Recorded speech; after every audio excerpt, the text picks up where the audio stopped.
On raconte que la nuit du 31 octobre, dans certains villages, les cimetières ne sont pas les endroits dangereux. C'est les maisons qui bordent les cimetières, celles dont les fenêtres donnent sur les tombes. Personne n'y reste éveillé après minuit. Jamais.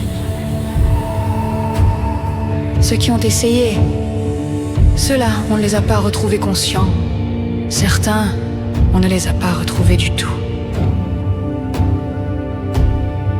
Les anciens disent que ce n'est pas les morts qu'il faut craindre.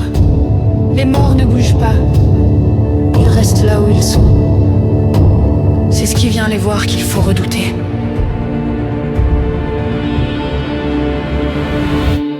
À minuit pile, ça commence toujours pareil. Un bruit.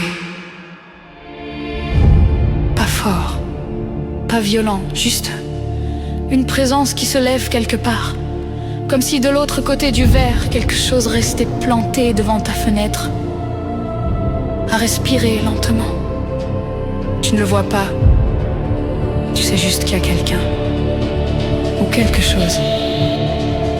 Et si tu regardes, on dit qu'il prend ta voix, tes souvenirs, ton souffle, et tu restes debout, figé, tandis que lui rentre à ta place. Personne ne sait comment ça commence vraiment, mais on sait comment on le remarque, toujours par le regard. Le lendemain, les voisins disent: on a croisé quelqu'un qui te ressemblait, mais ce n'était pas toi.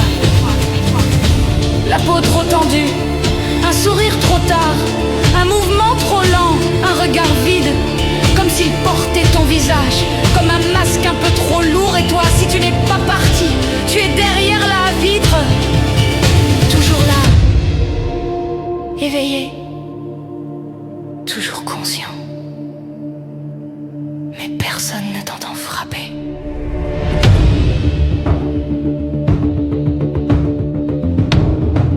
Les anciens disent qu'il ne faut pas veiller dans une maison collée à un cimetière. Que si tu sens quelqu'un derrière ta fenêtre, tu fermes les yeux, tu ne regardes pas. Jamais. Parce que ce n'est pas qu'il peut entrer si tu ouvres la fenêtre. Il peut entrer si tu le vois. Et la plupart des gens n'ont pas la force de ne pas regarder.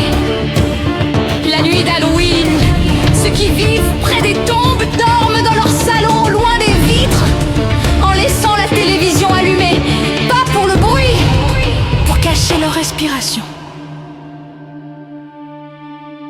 Quand tu te réveilles cette nuit-là, si tu te réveilles et que tu sens que quelqu'un est juste derrière la vitre, n'approche pas, ne vérifie pas, parce que si ça frappe, ce n'est pas pour entrer, c'est pour voir si tu regardes.